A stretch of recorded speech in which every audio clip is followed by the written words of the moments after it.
Hello, আসসালামু আলাইকুম। কেমন আছেন সবাই? আশা করি সকলেই ভালো আছেন। আজকে আমি আপনাদেরকে একটি গ্রাম ঘুরে দেখাবো। গ্রামটির নাম হচ্ছে সুমুরদিয়া। এটা চুয়াডাঙ্গা জেলার মধ্যে গ্রামটি। চুয়াডাঙ্গা জেলা সদর থেকে এখানকার দূরত্ব মাত্র 4 থেকে 5 কিলোমিটার দূরত্ব। আমার পিছনে আছে গ্রামটি। এখন আপনাদেরকে গ্রামটি ঘুরে ঘুরে দেখাবো। আর এখন আমি যেই জায়গাটিতে আছি এই জায়গাটিতে একটি দিঘি রয়েছে, বিশাল বড় একটা দিঘি। আগে আপনাদের প্রথমে দিঘিটাই ঘুরে ঘুরে দেখায়, তারপরে গ্রামের দিকে যাচ্ছি, গিয়ে আপনাদেরকে গ্রামটা পুরো ঘুরে ঘুরে দেখাচ্ছি, গ্রামের সৌন্দর্যটা। তো চলুন এখন তাহলে যাওয়া যাক। এখন চলে এসেছি দিঘির এক কিনারে। আর এই যে পিছনে দিঘিটা বেশ বড়, হয়তো বা ক্যামেরায় বোঝা যাচ্ছে কিনা। আর দিঘির পানিও অনেকটা কমে গেছে, এই যে এখানে শুকাই গেছে, এগুলোও পানি থাকে। হয়তো এটা শুকাই গেলে এটা কাটলে আবার দিঘিটা পূর্বের মতো বড় হয়ে যাবে। আর এখানে বেশ কিছু পাখি আছে, এই যে পাখির আনাগোনা আছে, শব্দ পাওয়া যাচ্ছে, কিচিরমিচির করছে। আর আমি মোটামুটি বেশ কয়েক ধরনের পাখি দেখছি, বক দেখছি। অবশ্য বিভিন্ন মৌসুমে বিভিন্ন ধরনের পাখি দেখা যায় এখানে। এখন আমি আছি গ্রামের হাটটিতে। এটা হচ্ছে শুক্রবার ও মঙ্গলবার বসে। এখানে হাটটা ঘুরে ঘুরে দেখছি, গ্রাম্য হাট দেখতে খুবই সুন্দর লাগছে। এখন চলে এসছে একটা গ্যান্ডারি বাগানে, এই যে গ্যান্ডারি। আর পাশে ট্রেনের শব্দ হচ্ছে, এই পাশে ট্রেন চলে, রেল লাইন আছে, কিছুক্ষণের মধ্যেই ট্রেন আসবে। দেখেন সুন্দর একটা ভিউ।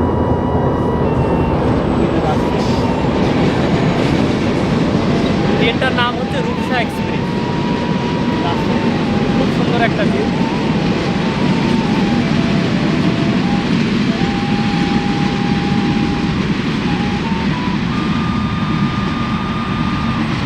কিছুক্ষণ আগে অবশ্য আরেকটা ট্রেন আসছিল, ওইটা বেনাপোল এক্সপ্রেস ছিল। আমরা তখন ওইদিকে ছিলাম।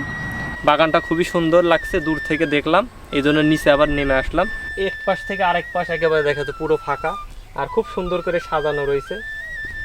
চলেন এবার অন্য কোথাও যাই।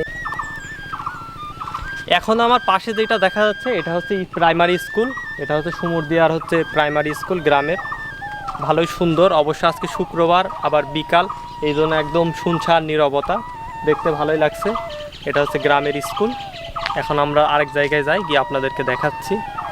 এখন বর্তমানে মাটির ঘর তেমন একটা দেখা যায় না গ্রাম পর্যায়েও, তারপরেও এটা অনেক খুঁজে খুঁজে একটা পাইলাম। এই যে একটা মাটির ঘর, এটা আপনাদেরকে একটু ঘুরে ঘুরে দেখাচ্ছি আপনাদেরকে মাটির ঘর কীরকম। এই যে এখন বাড়ির সামনের দিকে আসলাম, এখানে কিছুটা ইট দেওয়া আছে, যেহেতু এখানে একটা গরু আছে, এই জন্য হয়তো ভেঙে টেঙে যাবে মাটির হইলে, এই জন্য এইটুক দেওয়া। আর ওইদিকে মাটির, আর উপরে টালি দেওয়া আছে। উপরে অর্ধেকটা টালি দেওয়া আছে, আর অর্ধেকটা হচ্ছে টিন দেওয়া আছে। এই হচ্ছে ঘরটা।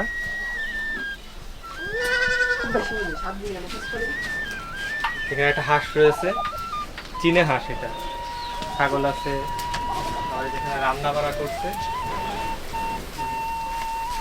রান্না চলছে, বিকালের রান্না। এখন আবার অন্য আরেক দিকে যাই, গিয়ে আবার দেখাচ্ছি আপনাদেরকে। এখন আমার পাশে একটা চুলা দেখা যাচ্ছে, বিশাল বড় আকারে। এখানে হচ্ছে খেজুরের গুড় জাল দেওয়া হয়। ওই যে ভার রয়েছে, এখানে হচ্ছে আশপাশে যত খেজুরের গাছ আছে ওইগুলা থেকে রস সংগ্রহ করে এখানে জাল দেয়। আর আমার পাশেই একটা পুকুর রয়েছে, বিশাল পুকুর। এই পুকুরটার অনেক ইতিহাস আছে, এটা অনেক পুরনো একটা পুকুর।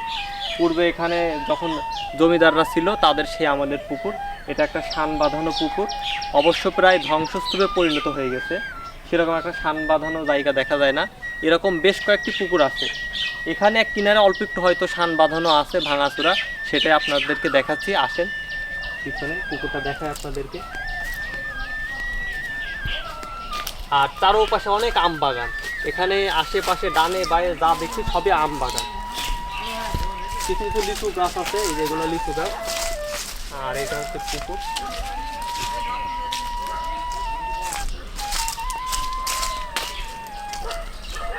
এখন আমি যে জায়গাটিতে আছি এটা একটা শান বাঁধানো পুকুর।